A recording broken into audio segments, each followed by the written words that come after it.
नमस्कार। न्यूज़ क्रांति की ऑडियो समाचार सेवा आज क्या हुआ में सभी सुनने वालों का हार्दिक स्वागत है। एक नज़र देश दुनिया की तमाम बड़ी खबरों पर। सुरक्षा परिषद में भारत रूस आतंकवाद के खात्मे को लेकर सहयोग बढ़ाएंगे।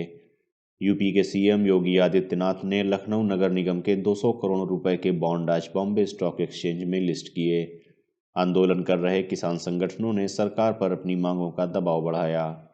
हाथरस मामले में जेल में बंद पत्रकार कप्पन की रिहाई मामले में सुनवाई एक सप्ताह टली। ऑस्ट्रेलियाई संग्रहालय में रखा जाएगा दुनिया के सबसे संरक्षित डायनासोर का जीवाश्म। और कोरोना से लड़ने के लिए अफगानिस्तान को $10 करोड़ की राशि प्रदान करेगा एडीबी। अब समाचार विस्तार से। कहते हैं ओल्ड इज गोल्ड कहलाता है, इसलिए तो कानपुर आज भी दुलारी ज्वेलर्स ग्रुप पर अपना भरोसा जताता है। दुलारी ज्वेलर्स ग्रुप कानपुर की pure old and trusted jewellery showroom. Visit की Dulari jewellers Kidwai Nagar and Dulari jewellers Lal बंगला।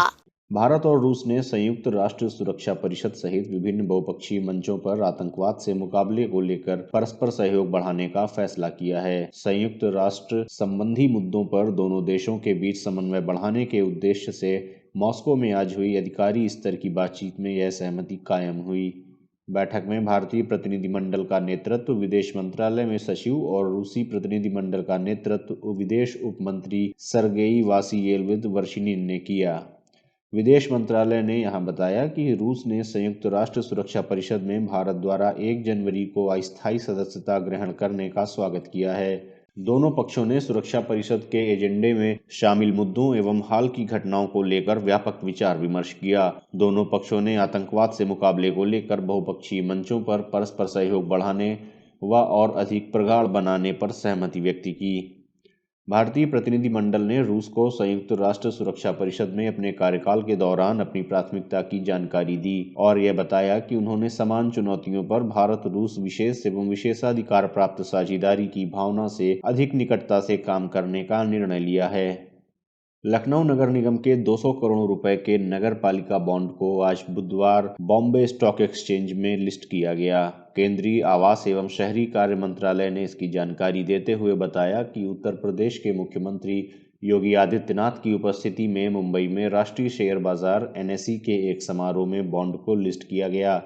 इसके साथ ही लखनऊ देश में नगरपालिका बॉन्ड जारी करने वाला 9वां शहर बन गया है। लखनऊ बॉन्ड को आवासन और शहरी कार्य मंत्रालय ने अमृत मिशन, अटल नवीकरण और शहरी परिवर्तन मिशन के तहत प्रोत्साहन किया है, जिसे लखनऊ नगर निगम को अपने ब्याज भार में सब्सिडी देने के लिए 26 करोड़ रुपए की राशि मिलेगी। यह अग्रिम प्रोत्साहन राशि नगर निगम पर ब्याज के बोझ को 2% तक कम करेगी। लखनऊ नगर निगम ने 13 नवंबर को अपना पहला नगर पालिका बॉन्ड सफलतापूर्वक जारी किया था, जिसे बीएसई में आज लिस्ट किया गया।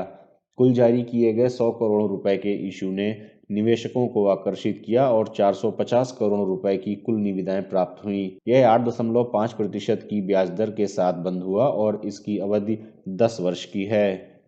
किसान संगठनों ने कृषि सुधार कानूनों को वापस लेने की मांग को लेकर राष्ट्रीय राजधानी में दबाव बढ़ा दिया है और मांगे माने जाने के बाद ही आंदोलन वापस लेने की बात कही।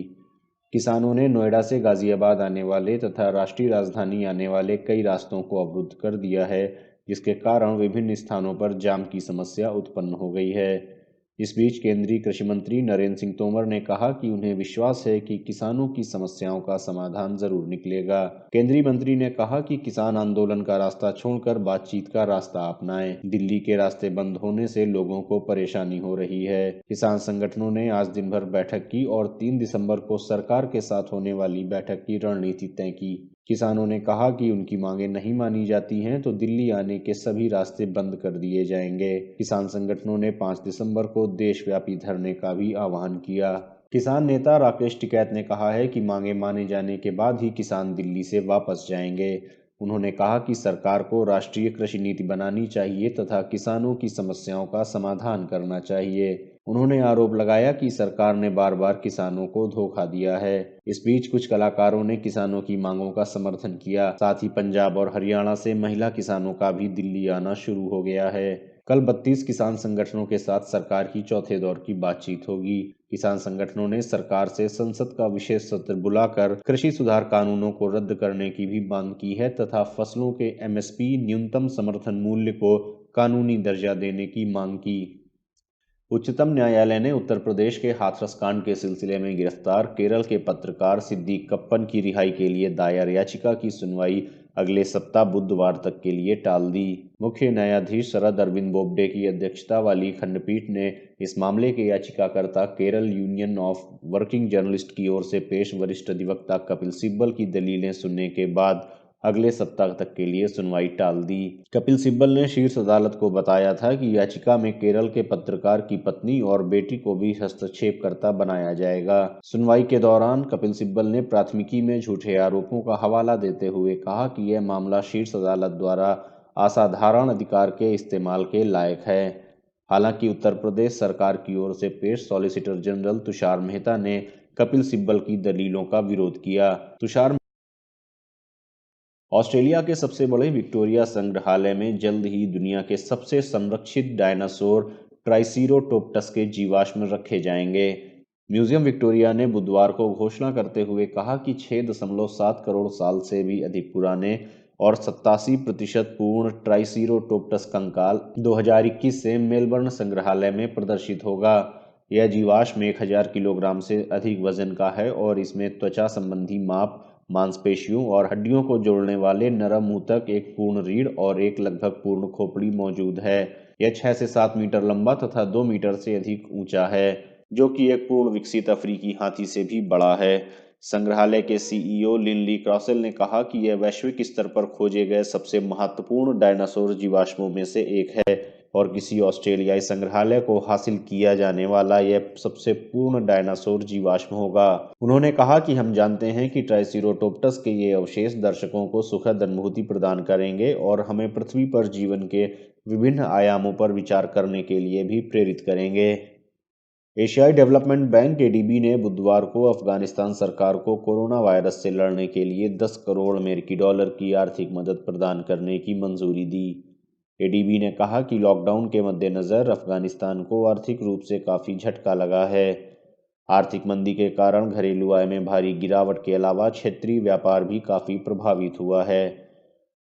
एडीबी ने कहा कि वह अफगानिस्तान की कोविड-19 सक्रिय प्रतिक्रिया और व्यय समर्थन कार्यक्रम के पैकेज के वितरण का समर्थन करेगा। एडीबी ने मई में अफगानिस्तान को 4 करोड़ अमेरिकी डॉलर की आपातकालीन सहायता राशि भी प्रदान की थी। कहते हैं ओल्ड इज गोल्ड कहलाता है, इसलिए तो कानपुर आज भी दुलारी ज्वेलर्स ग्रुप पर अपना भरोसा जताता है। दुलारी ज्वेलर्स ग्रुप, कानपुर की pure old and trusted jewellery showroom. Visit की Dulari jewellers Kidwai Nagar and Dulari jewellers Lal Bangla. आज क्या हुआ में ये थी देश दुनिया की तमाम बड़ी खबरें। अन्य खबरों व विस्तृत समाचार के लिए आप हमारी वेबसाइट www.newskranti.com पर लॉगिन कर सकते हैं। इसके अलावा न्यूज़ क्रांति से आप अलग अलग social media platform Facebook, Twitter, YouTube व इंस्टाग्राम पर भी जुड़ सकते हैं। न्यूज़ क्रांति से जुड़े रहने के लिए धन्यवाद। शुभ रात्रि।